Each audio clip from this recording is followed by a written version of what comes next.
Okay, so today I'm going to inject myself intramuscularly with colloidal gold.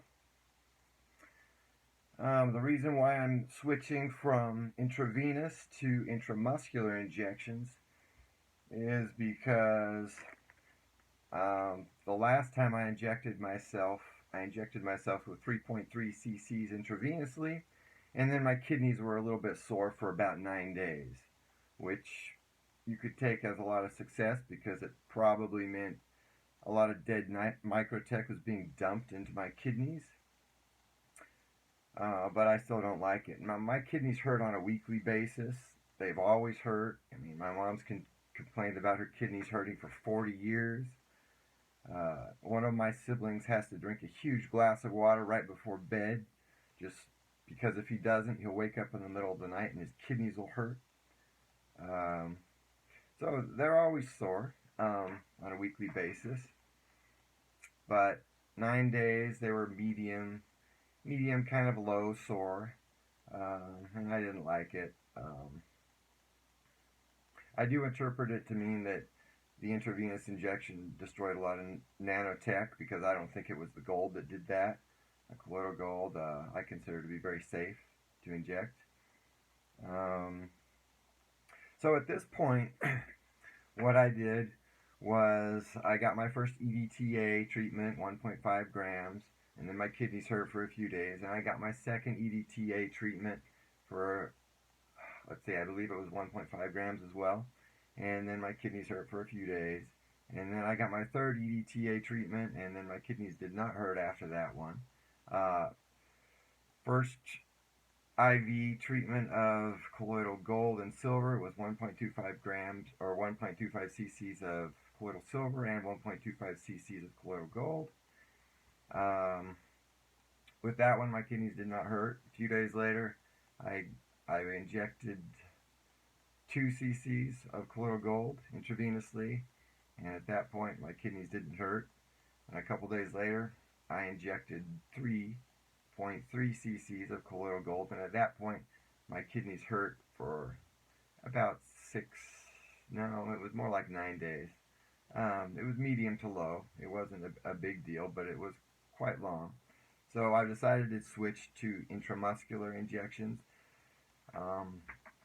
Intramuscular injections make it so it's not quite such a high dose all at once. It's more like a gradual dose all the time.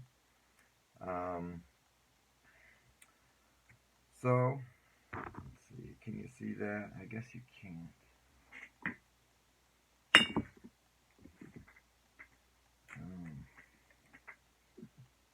I don't know what I'm going to put this on. I guess I'll put it on this right here. Yeah, you still can't see that.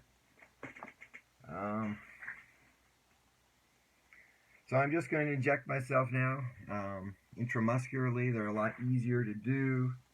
It's not quite as serious. Maybe if I put it on here.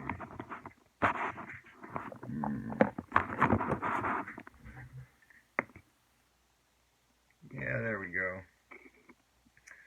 Okay, so for the intravenous injection, I have my syringe and needle, which is just a diabetic needle I bought on Amazon. The cup I use, disinfected with boiling water. It's just a little medicine cup that comes on top of one of these kids' medicine things. I don't remember what it was. And of course, rubbing alcohol.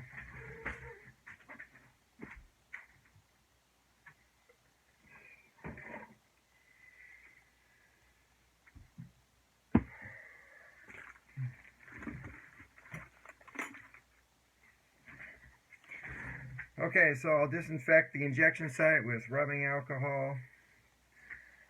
I'm going to use my leg, just right on my thigh.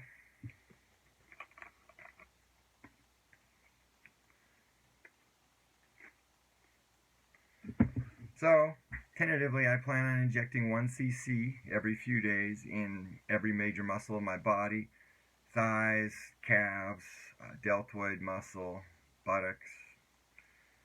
The idea is to basically have a store of colloidal gold that's basically going to act as a landmine, in theory, against microchips traveling and or graphene oxide. We don't know what part of the microchip the colloidal gold has an apparent matter-antimatter reaction with.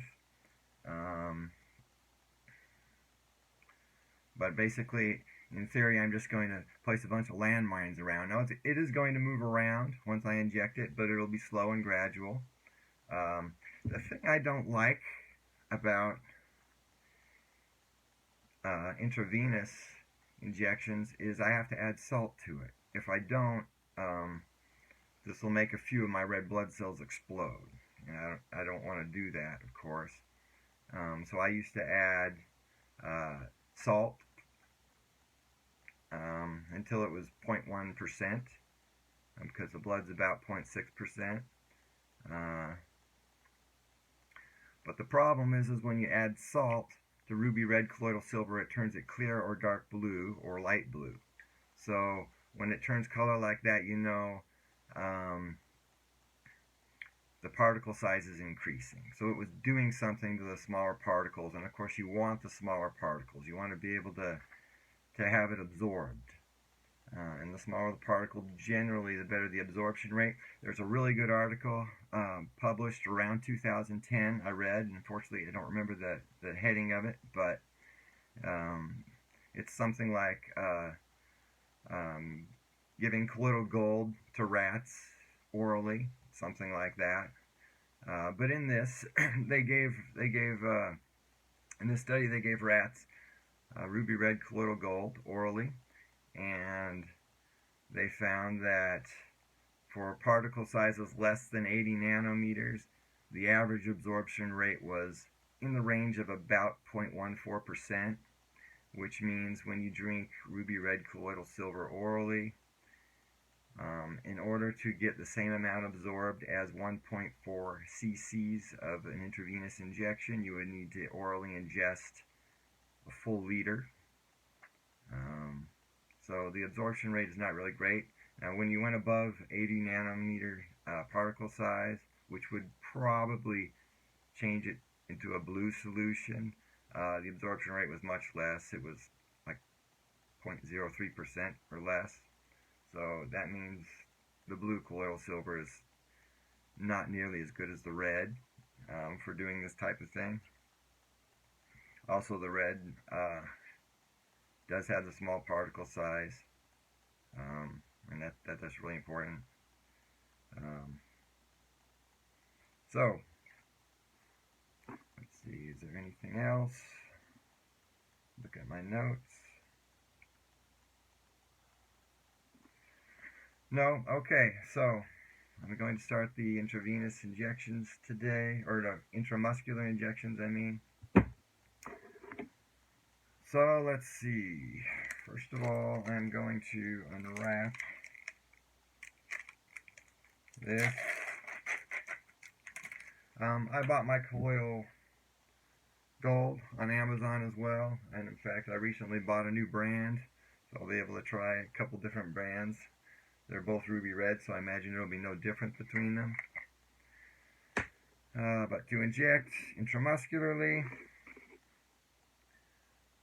I'll just pour about 5 milliliters in here. Again, the ruby red colloidal gold apparently has antibacterial properties.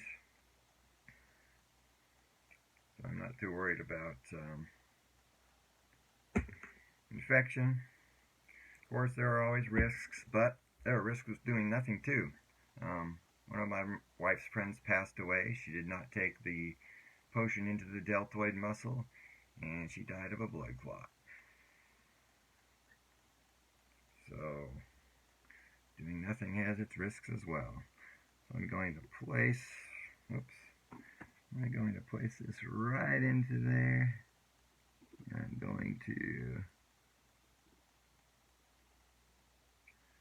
Draw out a few cc's. I'm going to inject 1 cc.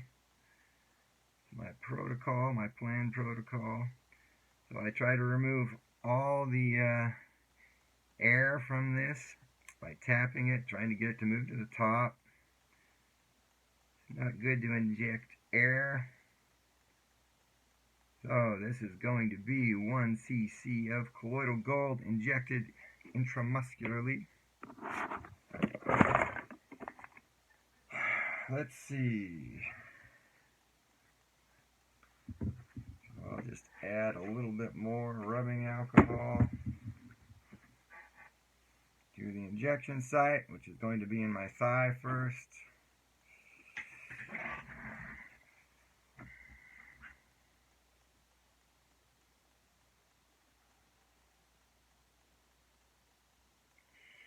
God damn it, it stings a little bit.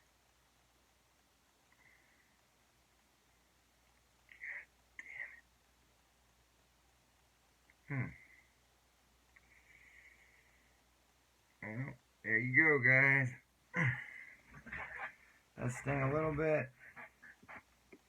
Pain-wise, I'd say it's slightly better than an intravenous injection. But there you have it. So every few days I'll plan on doing this to some large muscle in my body so I can get this store of colloidal gold that'll, in theory, destroy any microchips that may come its way. The basis for this was David Nixon's experiment, in which he took a slide that had microchips on it, and he put a drop or two of colloidal gold on top of the slide, and it eviscerated the microchip in a sort of a matter-antimatter reaction. I don't know how far away it had to have been. I mean, ideally, if I can get a bunch of gold particles lodged somewhat close to a blood vessel, ideally they should destroy any microchip that comes their way. Should provide a more gradual administration of gold to my body, more gradual absorption. So we'll see how it goes. Good luck to you guys. Disclaimer. Let's see. Where's my disclaimer? Can't forget that. Disclaimer. This is provided for entertainment purposes only. It could be seen as fiction, but I take it very seriously. I am not a qualified health professional. Always consult your doctor before doing anything relating to my videos. Thank you.